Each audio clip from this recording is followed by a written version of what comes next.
So if I do this right, I'll leave no time for questions. So this is all about the Rossis. So this is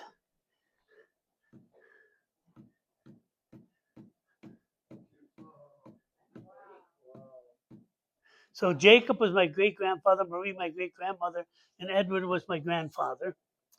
And there's my Uncle Brian, my Grandpa Ed, my Grandma Mary. And her last name was Bryan, Bryan. So that's where the Bryan comes from. And then my dad, and he always went by Dick. And my dad and my uncle were avid hunters and fishermen, and they were always doing something, going up to Canada to fish or whatever. So down in Rochester, on 55th Street, my grandma's house was up on the hill. My uncle and Aunt Betty lived down below across the road. Rossi's Pond was created by my grandpa Ed. He dammed up the springs that were there. My Uncle Brian and his cousin Bob Rossi created the Rossi Farm Dairy, which was bought out by Marigold and Kemp's. And I baled a lot of hay there. Because that's the golf course. And that land, my family donated that land for the golf course. So there's Dad and Mom. And there was always a requisite Christmas card that had to go out. And Steve's the oldest, I'm second, Kent, then Richie, then Patrice. So that's the farm with my cousins. And then that's one of the more recent pictures of our family. Just a week ago, Saturday, we had a memorial for my mom. And it was at the Northern Hills Golf Club. And so it was really significant. Our cousins who are now living in Arizona came home for that. And it was really quite nice. Probably the most memorable thing from my childhood was that my dad had a mentor, Dr. John Ph.D., and he convinced Dad that he should go to Madagascar to the clinic there because they hadn't had a dentist there for over 2 years. And so in March of that year, he got passports, trunks, and camera bags full of drugs and needles. And he was always paranoid that we might get customs might end up going through our bags and confiscating them. But that never happened. And we went to London, Copenhagen, Lucerne, Milan, where they had some friends from IBM, Athens, Istanbul. It was during the 6-day war, so we couldn't go anywhere in the Middle East or Egypt. So we went straight down to Madagascar. And these are very out of focus, but this was the clinic. This guy had an abscess that was so bad it went right through his neck. Yeah, so that's why they needed some. Dad sent me to his lab, and I learned how to make dentures and do the molds and the dentures and pick out the teeth, depending upon who was there. How old were you? 16. So this was, it's cheaper to go around the world than to go back through Europe. So after we spent 7 weeks in Madagascar at the very southern tip of the island, we went through Kenya, India, Thailand, Hong Kong, Japan, and then back home.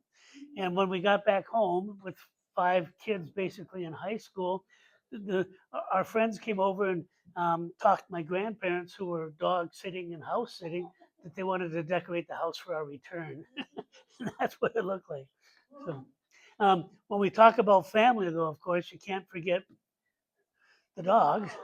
So there's Rosiah, Sienna, Lucy, Sammy, and we thought we were done with dogs until we ended up with Teddy, and that's a story I think I maybe already told you that story.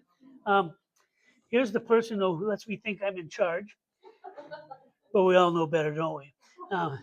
Yeah. So we had met quite some time ago. Oh my gosh, High school. And so shortly after, we had a friend car, a Lincoln or something, to take us to the reception afterwards. But Joan's brother-in-law, Joe Fitzpatrick, brought a tractor and a manure spreader with 2 lawn chairs in the back. And Joan was like, "Oh, Joe, you get that car back." And I said, "Joan, what better way to arrive at the country club?" And so I convinced her, and we got in. and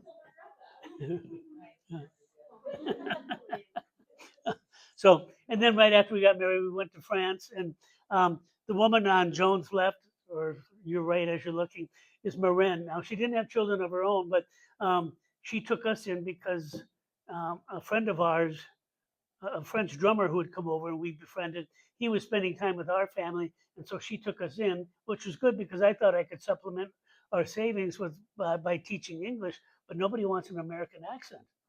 So there was no way that I could work and take in, like money under the table or whatever. There's a COVID Thanksgiving. Um, here's, I can't mention the Rossi clan without mentioning the Niskern clan. So this is Joan. There's her sister Anne. Next to her, Kathy. Behind them is Mary. Then it's Joan, and then the baby Carol. So people thought I was going to go become a music teacher. I said, no, I'm not doing that. I don't want those clarinets in my ear. So I taught French, and I told everyone at the beginning of the year to be prepared to do something that they're passionate about to explain why they were taking learning about the French language and French culture. So she liked the soul, and she created that. And it could be any kind of a project, actually. And I put them up on the bulletin board so they'd get some ideas. This guy was, here he's explaining the difference between a French garden and an English garden. And a Tour de France. These people like to sew, so they made a quilt with the alphabet. So A is for arbre, B is for ballon, C is for cloche, D, drapeau, E, étoile. And I can't forget the guillotine. A couple of boys said, "Oh, we're going to make a guillotine." I said, "Well, you're going to have to explain that." And that guillotine never missed a homecoming parade. It was on the back of a truck or a flatbed, and they'd have some crazy thing like, "We'll be ahead," or we're gonna chop off a victory, or who knows what. So every 2 years, I took a group over to France for a family stay. So I worked with a group called Vistas in Education. They had a 10-day family stay. And I insisted that it be in Paris because that's where my friends were. And Vistas in Education obliged me. And the kids would start writing to their families in September. So they'd have several exchange of letters and pictures and whatever. This was before the electronic age, so to speak. So it was paper and pencil. And they would write and get to know the families and get to know them, and it helped sharpen their French. And they know the names of the kids that they'd be staying with. And I'd let them plan the itinerary, almost identical every year. But I wasn't going to say anything. So, what do you want to do? Where do you want to go first? We got only a certain amount of mileage we can do in a day, so the itinerary is almost always identical. But they would also pick different things that they like to do. And these two girls said, "We want to go to Père Lachaise Cemetery. That's where Jim Morrison and Lord Byron and a lot of famous people are buried." And when the town of Paris was expanding, they had expanded to a spot where the quarries were. So there were huge holes in the ground. And instead of trying to fill them up, they just built a platform over the top. And for the cemeteries they displaced, they had to take the bones and put them someplace. So they're underneath that town. So the town looks like streets and businesses, but one door, instead of going into a cafe, actually goes down a stairway into the caverns. And they wanted to go see that. So I said, "Okay, let's do it." And normally a teacher has like 2 hours in the day. One is for prep, and then one is for some kind of supervision. And I love study hall because I could get kids to do my work for me. They cut up stuff or change bulletin boards, whatever. But the principal came and said, "Brian, I got to have you in the cafeteria." And I said, "Oh, okay, because what are you going to say? Say no to the principal? Wouldn't do that, would you, Brian?" So, and one day, and we knew what was going on. We knew where to be when we needed to be there. If somebody was starting to get in an argument, or somebody's picking up a spoon of potatoes, we just go, "Hi, what are you going to do with that?" "I'm going to eat it." "Yeah, that's a good idea." But this girl had moved up from Iowa, and she said, I hear that they ice fish in Minnesota. And I said, well, yeah, they do. And Paul in the bottom right-hand corner is an avid fisherman, and he loved to ice fish. She said, so is there an ice fishing team? And Paul and I looked at each other and went, no, but maybe there could be. So part of the fun that we would do during lunchroom supervision is make up announcements to put in the bulletin, like um, ice fishing team tryouts this afternoon in the sea gym. Bring your own pickle bucket, or we'd say ice fishing team. Don't forget auger practice today after school on the hockey rink. You know? and and if we forget to do that, the principal secretary can run in and say, I got to get that announcement. The announcement, we have to make up something on the spot. Um, Probably the best thing about when I was teaching was working with a service group called the Ambassadors. And the Ambassadors had a 12-week curriculum, which was, I didn't read the last chapter. It was climbing indoors at an indoor climbing gym. And I'm acrophobic. It's like, I should have read this chapter before I signed on. So the last lesson, we were at an indoor climbing gym, and the kids were going, "Oh, this is going to be great, Brian." And this was the first time that I'd been as a professional called by first name. So that's what we did, because we built initiatives during those 12 lessons for the kids to learn how to communicate, trust each other, look around the community, figure out what the community needed, go talk to the community, and then create a service project to fulfill that need. So we the kid said, Rick, Brian's not going to climb. And he goes, well, it's challenge by choice, you know. And the kids were so disappointed. Finally, at the end, I said, okay, I'll go. We were at the front of the climbing wall, which is where it was a chimney, you know, it's a fireplace. And it's the easiest spot. I get up to where the mantelpiece is, and I've got sewing machine leg. That's where your leg is just a spasm, 5 feet off the ground. But the kids taught me, put your hand here, do this. And they talked me all the way up to the top. I rang the bell, came back down, and, you know, the kids just started cheering. It was pretty funny. But so Rick said, we're having a teacher training out at Devil's Tower. You want to come? I said, no. I'll go next year. And I spent a year just looking at the IDS tower, imagining that I was doing a floor a week. and I did go out then, and I've climbed it 14 times since. So. And there's some of the White Bear Lake teachers up at the top. One of the things that I thought I was done teaching and done principaling, but I got talked into a couple of things. So this is the Family Learning Center. Later, I went to high school for recording arts, and then Rochester wanted me to be principal of STEM Academy. And I did a couple of consulting trips down there, but they said, we want you here all the time. And so I said, well, you need a strategic plan. So I created a strategic plan that said, in 5 years, every kid will have a high school diploma and an associate of arts degree. And they went, okay.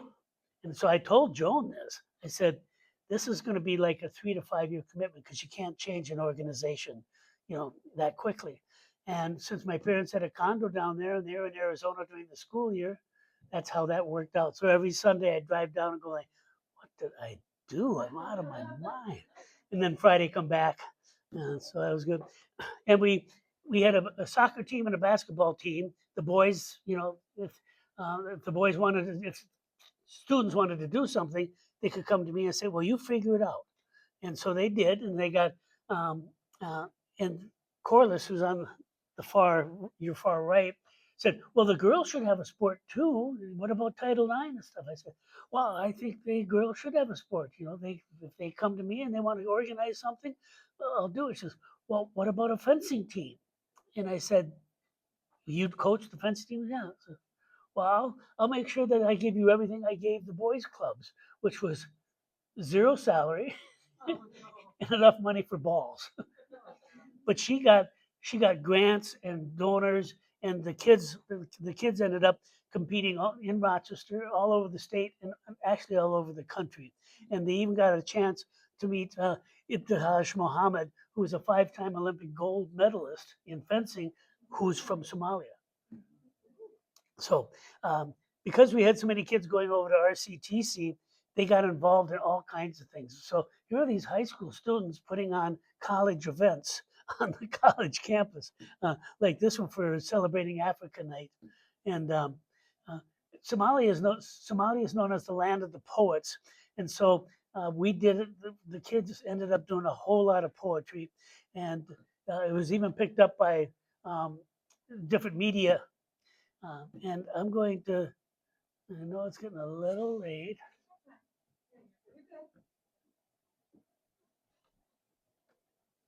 I am not those people. I'm not those people in the hot deserts with bombs strapped around their chests. I'm not those people lying about jihad as they exhale their last breath. I am not those people who use Islam as a way to spread discrimination and hate. I am not those people who use Islam as a way to spread discrimination and hate. I am not those people who use ignorance as their pen and racism as their book to write BS lessons on someone else's holy book. I'm not those people who are too bigoted to open up their minds and see the truth, afraid that white America may come down too. I'm not those people who handcuff and shackle those that are different as they bound them by their hands and their feet, gag them by their throats, whispering they have no hope. I am not those people. I am simply me. I am the blood and sweat of a single mother. I am the future for my generation and people. I am the love glue that will stick us together. I am the light for the uneducated. I am the keys for the handcuffs and shackles for those that are different. I am the friend for the outcast, the shoulder for the untouchable. I am the reason you will be wrong. Joyce is one by many as we sing our songs. I am freedom. I am strength. I am colored. I am Muslim. And I am subtle. Yeah. So they won a bunch of different awards. So it was really fun to work with them, and we wanted to make sure that they had as many experiences as possible. So even though they're in Jihab, they're on a climbing wall. And I used to do a meeting every week, a community meeting, just to make sure that people were aware of certain things. I would start the meeting off in the fall and then hand it off to the students later. And my part would only be about 5 minutes to do whatever administrivia needed to be done. I also taught engineering, which was a laugh to Joan. But I could get people to come in and help us do stuff. So this is an underwater robotics, and the YMCA let us take them down to the pool, and we would race them in the far two lanes, and then in the closest two lanes, I'd drop hockey pucks and water bottles and golf balls in there, and they'd have to retrieve them, and they would be scored on that. We also did a solar boat race. We're up here at Eden Prairie every year doing a solar boat race. I got IBM to come in and help us out with doing the IBM Lego robotics competitions.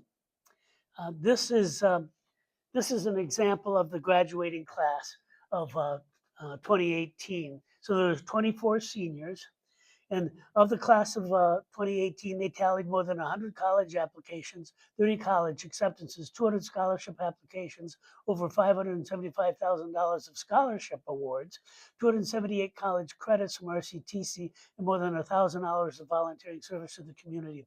If they wanted to do PSEO, they would have to become a teacher's assistant and donate hours back to the school that way. So if they were taking freshman English over at RCTC, then they would be the English TA back at school. Um, HSRA is probably where my heart is, though. T.C. Ellis was a protege of Prince, and he was a rapper, one of the very first rappers in the country. And when he left Prince, he had a recording studio in the Skyway, and kids would come and say, "Hey, DC, let me in there, man. I can spit," which means they can rap, you know. And and finally he got the idea. Well, because some of the kids were really good, and so he had a mentor who helped him start a school where the studio was the center of the school, and if the kids got their academics done, then they could go into the studio and spit. So um, and it's a project-based school, so kids are always designing projects that would fulfill the graduation requirements. And this math teacher found a way to get some fund money and get kids to do projects and compete, so that they could have prizes. Um, Another level enterprise was another example of HSRA, and this is where the community meetings were too. During community meetings, they would pick one or two acts to perform actually during that. Also, while I was there, we had our own radio show on Beat 96, and that was a really good show. It's now moved over to Frogtown Radio. our students performed all over, including the Dakota. I still do some work with High School for Recording Arts with an annual conference every fall. And 2 years ago, they honored David Ellis for his role in Graffiti Bridge, the Prince movie. And a professor from Stanford wrote a book called uh, Hip Hop Genius. And then he wrote a following volume called Hip Hop Genius 2.0. And this is a group from Hawaii. We often had a lot of people come visit us. Here's Delfeo Marsalis, there's J.D. Steele, there's Les McCann, Ice Cube was there, and C.J. Chenier.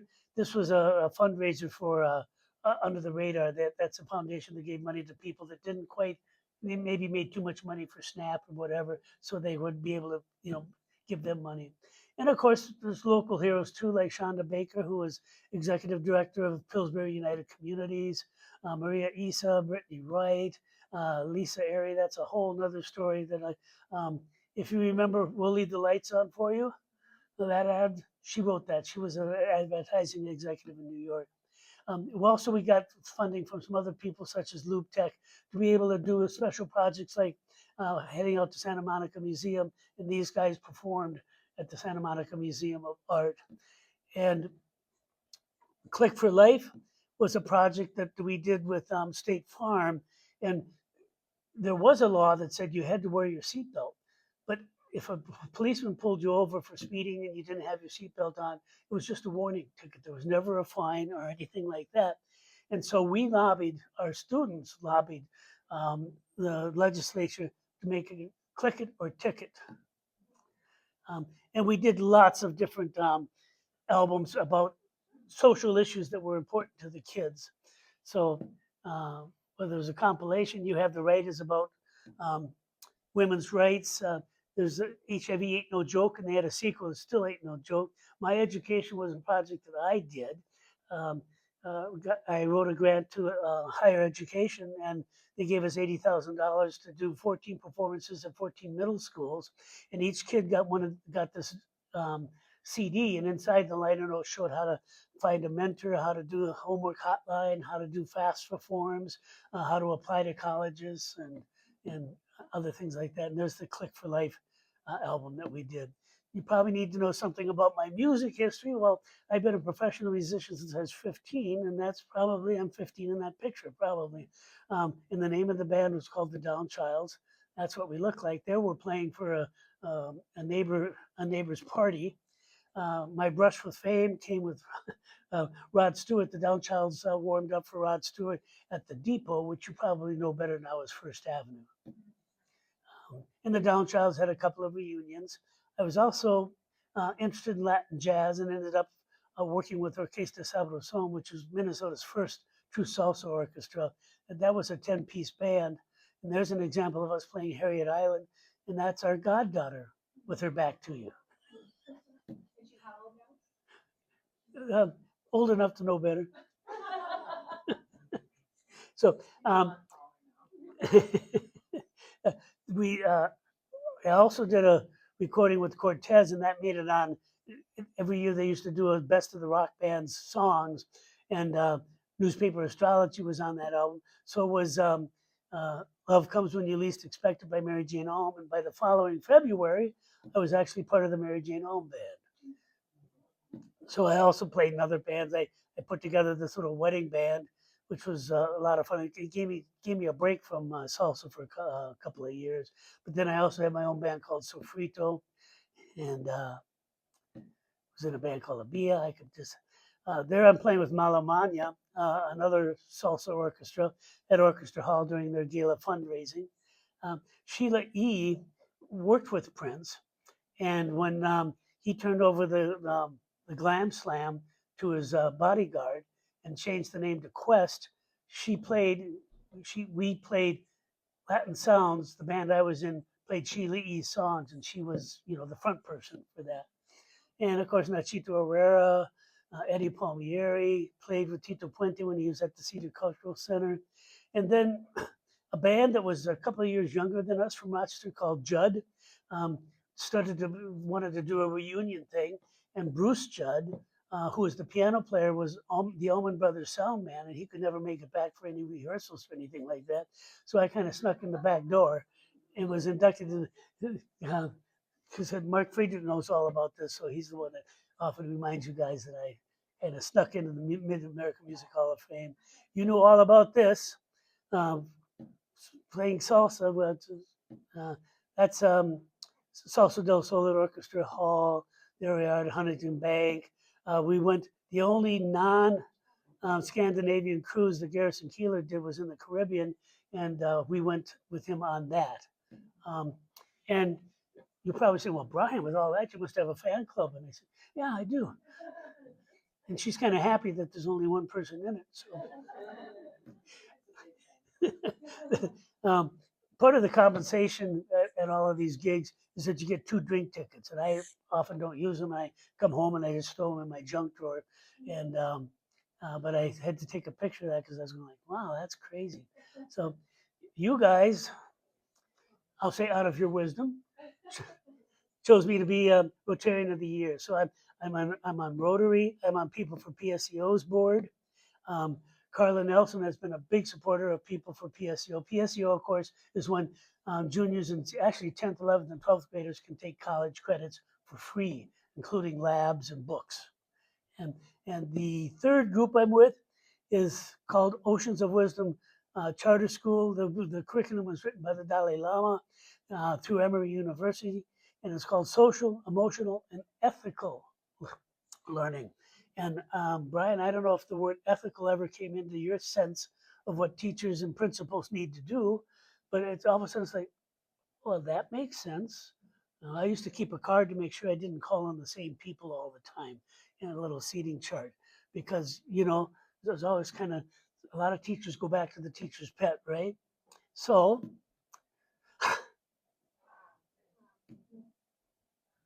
the end. Oh, no time for questions.